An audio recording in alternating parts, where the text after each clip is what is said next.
Thank you for tuning in and be sure to comment and subscribe. Hi, everyone. Welcome to my channel. My name is Gina Chumesi, PsychPRN, and I do mental health education videos as well as self-improvement, focusing on mental health, wellness, anything that has to do with the mind. Because as I say, if you whip it in your mind or whip it in your brain, you can whip it everywhere else in your life. So today we are going to focus on insomnia. If today is your first time tuning in, thank you so much for joining um, my family of followers. And if you're a returning listener, thank you so much as well for returning and checking it out and listening in. Please leave me a thumbs up, leave me a comment, and I'll get back to you. So, insomnia. So when I was, doing research on this topic, just to get a little more in depth, being that I've been a nurse in the ICU for over 10 years, I have come across patients after patient after patient who have so much trouble with sleep. We have patients in ICU. Our main goal is for them to rest, sleep, so their bodies can just relax and let the medications work. And we find that when people relax and sleep, they recover quickly, they get off ventilators, and they're able to go home in a shorter time period than people who are very restless up all the time. So chronic insomnia, if untreated, a lot of times can also lead to, heart conditions, can lead to heart attacks.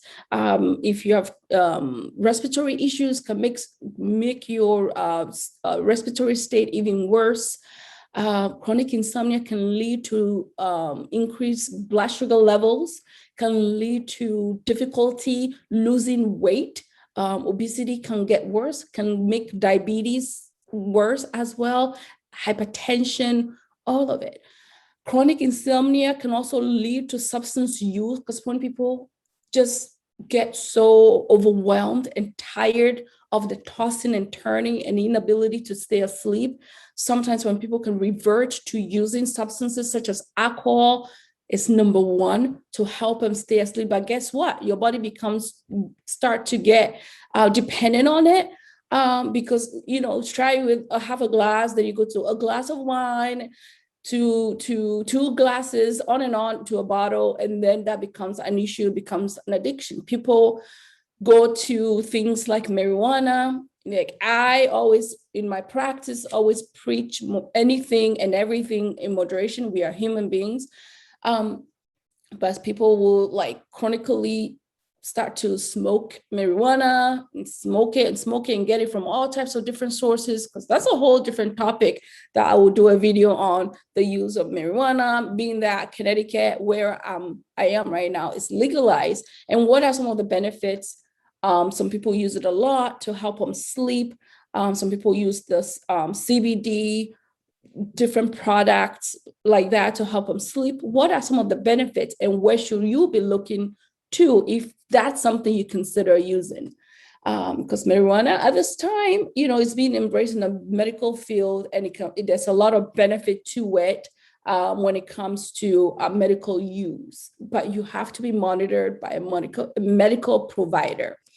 So according to the DSM-5, we have acute, transient, and chronic insomnia. So acute is like something is happening in your life, loss of a family member, acute changes in life, things like that throw you off. You can't sleep for days at a time. And chronic is just, just days and days at a time where you can. So to diagnose insomnia, you have to have symptoms: difficulty falling asleep and or difficulty staying asleep for at least 3 times a week, up to 3 to 4 months. Beyond that, it is what it is, but at least for 3 months and above. And in children, insomnia is where a child will have such trouble staying asleep or falling asleep even chronically without the caregiver being there. Of course, when kids are little, but as the kids, you're especially as, soothing as it is to help kids, fall asleep. But when it becomes an issue where the kid is growing, elementary school, all kids start to get older, you're still needing to soothe them like that to sleep. That's one thing, being that you have a child who's a baby or a toddler, it's just age appropriate a lot of times to help them, soothe them to fall asleep. And there are times, myself being included, you go to soothe your child to sleep and you're so tired. By the time you will open your eyes, you're still in the child's bed. You're like, oh, okay, I might as well stay here. But okay, that's a whole different story too. So, but with all that being said, we have to make sure that we are ruling out any other medical issues that could be underlying, such as sleep apnea. Sleep apnea is another big thing. So when patients see me and they're complaining, I have difficulty falling asleep, or they say, oh, I wake up in my sleep and I'm sweating, I'm anxious, and I'm panicking, my heart is racing. So sometimes, like, do you have a partner? Maybe do you have somebody who can observe you to see, do you snore when you're sleeping? Do you hold your breath for a while? Do they notice you stopping breathing for a few minutes or so, and you wake up panicking? That could be a factor. So that could be ruled out. And then usually that helps resolve, people end up on machines that can help them rest, and they feel more refreshed when they wake up in the morning. But that needs to be ruled out. Narcolepsy is another one, heavy daytime sleepiness. Of course, if you're going about, you're eating heavy meals during the day at your lunch, nice, warm, and southern kind of, food, then you're going to feel warm and cozy. If you're tired already, you might want to feel like falling asleep. But rule out narcolepsy. That's a big one too. And of course, making sure there's no concerns for substance use. Substance use is another reason why people have trouble with sleep disturbances. So in the US alone, according to the CDC, greater than 38%, it looks like pretty close to 40% of adults 80 years and above struggle with insomnia. I feel like that's a pretty big, close to 50% of the population, adult population, have trouble with sleep. Not to mention younger kids, with last year, everything has gone on. Kids have trouble sleeping, myself speaking, as we get, different transition, different things happen in life, you will find yourself having, trouble with sleep at some point in life. So insomnia is very common, especially in shift workers. Ooh-wee. I used to, like I said before in the beginning of the video, I used to be an ICU nurse all those years, 10 years plus. I think it was close to 12 years before I transitioned. I was a night shift worker, night shift nurse, and I get out of work and all of a sudden I feel like I have this surge of energy. I go about doing stuff, appointments, blah, blah, blah. And I get 2-3 hours of sleep, get my coffee, go back to work. I do my work exceptionally great, but I know I could feel it in my body that I was always chronically so tired. And then when I have a day off or two, I end up sleeping those 2 days off, just like literally sleeping because my body is so tired that I come back to the same cycle. So if you're a shift worker, you have to be mindful of your sleep cycle. If you have kids while you're working night shift, because sometimes it's so convenient to work night shift while you're in school or while you're raising your kids, because you can be home for them, especially we women as workers, as professionals. I take off my hat to you because I've been there. And if you have babies as well, that's a whole different topic as well. For mothers who have babies, they have to breastfeed. So, mothers, naturally, we always have some issues with sleep. But when kids start to grow up and they don't need you as much, and you're still having trouble sleeping, then you have to like look at that. But yeah, you really have to look at that as a shift worker to make sure you're putting things in place to regulate your sleep, so your rhythm is predictable. Otherwise, your body's going to be thrown off. And some of the stuff that I mentioned before can become an issue for you. Not to mention that when I was saying that, I forgot to say that chronic insomnia can also cause depression and cause anxiety because you just can't rest. And people with PTSD or history of trauma can also experience a lot of disruption in their sleep because of all the vivid dreams, the nightmares, night terrors, just being hypervigilant and on edge all the time. If you're going through life transitions, kids have left home is quieter than it used to be, or you have a whole bunch of kids at home, it's all different. But how do we figure all this out so we can get some good rest? Now, I must say though, sleep can be sometimes overrated. Okay. So, and everybody, sleep can be super individualized. Like I'll use myself as an example. If I get a good, at least 4 or 5, I'm pretty good. But there are some people with that same amount of sleep, they will be cranky, they will be irritable.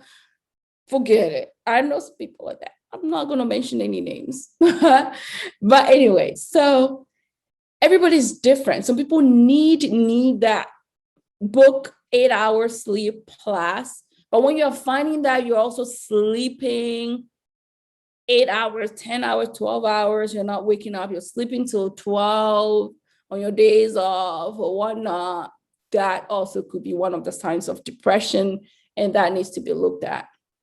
So I had mentioned shift workers is common in jet lag. If people who travel a lot or travel long distances, I know myself, when I travel to Africa or anything like that, I have trouble readjusting my body to our times, and it takes some days before I get back to routine. People with underlying mental health, depression, anxiety, bipolar, things like that, can also be very susceptible to insomnia. If you're grieving, you lost a family member, you lost close people, it can really, really, really, set you off to, get into a lot of issues with sleep. Because you just can't rest. People who use stimulants, right, for ADHD management, especially younger adults too, can have a lot of issues with sleeping. If you're not taking your stimulant early enough and it's still in your system close to bedtime, you're going to find yourself being very restless. So I usually recommend, if you're on any kind of stimulant medications, to try to take it as early as possible so it can be metabolized and out of your system before bedtime. People drink a lot of caffeine, coffee, sodas, all of that. You have to be very mindful because those things can also be stimulant and cause you to lose out on sleep. People with hyperthyroidism or high levels of thyroid thyroid hormones can also have issues with sleep. Medication side effects can be like that, can cause people to have insomnia. So being careful, if you all of a sudden you have an acute onset of insomnia, being mindful to know, okay, did I start any new medications recently, and looking it up or discussing with your provider and see if the side effect is insomnia and maybe needing to change it. People who have issues with restless leg syndrome, sleep paralysis, menopause is another huge one. As people age, especially women, when they get into their 50s, 60s, and that type of thing, really important to look at that because there's such a high number of elderly population as well who struggle chronically with sleep issues because of changes in hormone levels, especially women. Aging. So that was one of my points. Stress in life, work stress. People, especially, oh my gosh, I have a lot of people who will tell me how stressed and sleep deprived they get from Sunday evening, Sunday night into Monday. A lot of people can't sleep. If you have a really high demanding job, that can, of course, throw you off the loop. So really managing that anxiety and seeing how is it serving you. If this job is causing you to lose sleep, then that it might be time to consider other options. The other thing that I would like to consider is, life changes, transitions. I've mentioned those before. So how do we treat insomnia? So like I said, making sure you rule out some other conditions, even some infectious processes can throw people off. Kids, sometimes I notice that younger kids might not even have a fever or anything, but you might notice that all of a sudden there's a change in their sleep cycle. I know my kids personally, when I'm noticing that all of a sudden, like they're more clingy at night, or they're waking up, coming to me like, "Mommy, I'm having like nightmares. I can't sleep," things like that. All of a sudden they sleep well, and then there's a change. They keep coming to your room, waking you up. It's a sign, that they might be starting something, some infection, ear infection. A lot of times, some kids might have, and you're like, "Oh, just want to sleep. Why are you disturbing me?" You might need to take a moment and say, "Hey, is this kid maybe a day or two before you even notice the fever? They might have that change." So paying attention to know that they're not just being naughty. They're just not trying to mess up your sleep, but they could be having some issues with sleep. And some kids also have apnea, and they might need to look at the adenoids. If their adenoids are swollen, right, sometimes it can make them snore and interrupt their sleep. So really making sure you're working with your pediatrician and or your pulmonary doctor, your pediatric pulmonary doctor, to make sure there's nothing that's really blocking their airway at bedtime to cause them to have trouble sleeping. What else? How do we, making sure that you're not using substances, stimulant, you're making sure you're taking it as early as possible. Not really taking too many naps, because sometimes the tendency is when you're tired, you end up taking, naps during the day. I'm all for cat naps or power naps, some people will call it. I know some people cannot tolerate that, but just sleeping for like 20, 30 minutes, setting an alarm, because if your body is very tired, especially as a shift worker, you might find that you plan to sleep for 30 minutes, but you're gone, and you'll be waking up like 4 hours later. One time, I had that happen to me one day, and I learned a big lesson. I forgot to set my alarm up, and my child was supposed to come home, and I fell asleep because I was working night shift, and the bus came, and my child was at that time young, so the bus cannot let him out without me being out there. And if anybody judge me all you want, but I know some moms there who are listening who might have had that happen or close to that happening. And they took my child back to school, and I have to go back and get them. It was pretty fine. I learned my lesson never to do that again. Because if your body is tired, the tendency for you to want to sleep, your body just want to let itself out. And also be careful when you're driving. People who are not sleeping well, have insomnia, safety on the road is also another big concern, because you start falling asleep on the road. Sometimes you might drive from point A to point B without really knowing how you got there. If you start noticing that you have a lot of that happening, it will be a good idea for you to pay attention, because we don't want you getting unsafe. You don't want to get into any type of car accident. So that's will be some of the ways. A few other points, maybe about 6 or so other tidbits I'll get besides considering medications. I think I'll probably need to do another video just highlighting some medications options that we can use. I always say, hey, we can try melatonin. It's more natural, and a lot of people don't have that rebound feeling of tiredness during the day at the low dose, and can even get it over the counter. There's so many other ones, but I usually recommend melatonin to begin with. But if not, those over-the-counter medications, I would say always check with your provider first, because a lot of them can have a lot of GI side effects. Bleeding of the lining of the stomach can be a concern, and getting dependent on it. So if sleep med, even if you're going to use it, it might just be for a short period of time. But of course, if you have chronic insomnia, you've really been diagnosed, sometimes some people end up on something for most of their lives as needed here and there, and it's fine. But doing some relaxation therapies, breathing, I've found this and it's been my lifesaver. So I'll wake up in the middle of the night, for some reason, my body just wakes me up. And I found this out this past year, close to 2 years, that when I start doing some really good breathing techniques, really breathing from my gut out and counting to at least 4 to 5 and doing that, but by the 5th or 6th count, I'm out again for a good number of hours. So really doing those breathing works a lot. Therapy, of course, is going to be very important if you have underlying issues like work stress, life stress, grief, losing of a family member, things like that. Really doing psychotherapy, call your therapist, just get some work done, talk about things, unpack, process things so your body can relax and get some rest. Decreasing naps I've talked about that, rather, going for cat naps, finding a schedule for sleep, trying to find time, going to bed around the same time all the time, whether it's 9 o'clock or 10 o'clock, and trying to wake up also around the same time each day helps, so you're not lingering in bed all the time.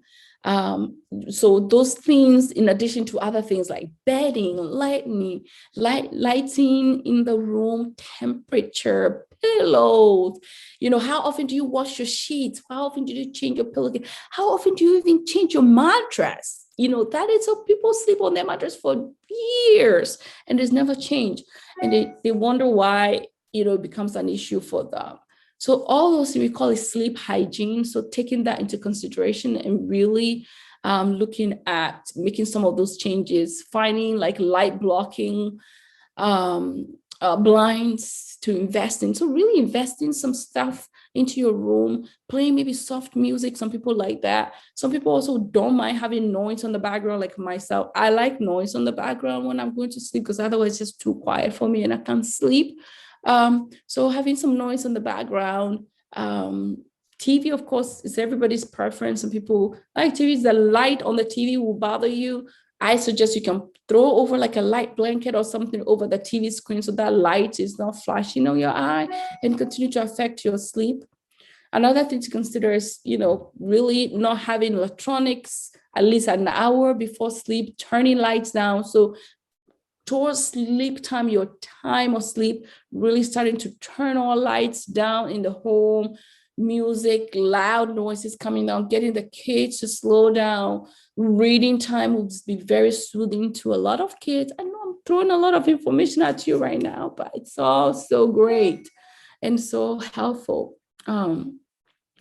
Really having some really good exercising going helps bring all this good dopamine to your brain and help you, all those good endorphins, the feel good stuff to your brain, and improve sleep. So getting some exercise, whether by walking, hiking, jogging, going to the gym, if that's your thing, getting a bike at home. These days you have the Peloton bike that's very common, very energetic. So really investing in some of those stuff and getting really good exercise going will help.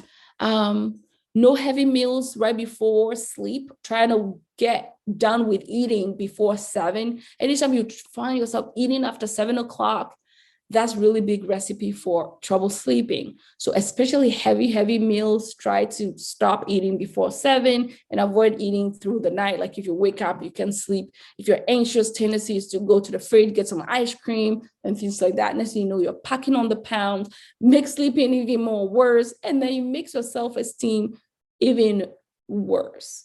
And the cycle just continues.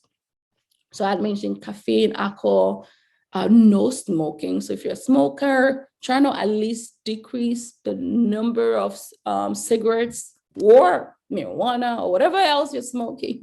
Try to cut it down. If you snore, get a sleep study. Having a nice warm bath is also helpful. Reading, I had mentioned, comfortable bedding, all that stuff. So I know I just plug in all this stuff, but I hope it's been helpful and you got something out of this. Let me know. I'm going to do a video, like I said, on meds for sleep. Like I mentioned, melatonin, but a few that I quickly throw in there that are like it's hydroxyzine, which is like Benadryl, a more prescribed version. But some over-the-counter meds for sleep can have what we call histamine in it, which can cause like daytime sleepiness. So try to avoid those meds that have like the histamine component to it. So otherwise, stronger meds like Ambien or Trazodone, mirtazapine, Remer is the same one, Danzapim, temazepam, things like that, but really not looking to use benzos for sleep because you have the addictive component to it, Sonata, things like that. So you can discuss that with your provider, and they can come up with a good fit for you. Hopefully you can get some Z's and some good rest and start feeling refreshed and energetic in the morning. So thank you so much for listening. Thank you for tuning in. Let me know if you have any suggestions or questions. Otherwise, I will be catching you at the next video. Remember, if you whip it in your mind, you can whip it everywhere else in your life. All right, people, catch you. Have a great, wonderful day. Thank you for tuning in, and be sure to comment and subscribe.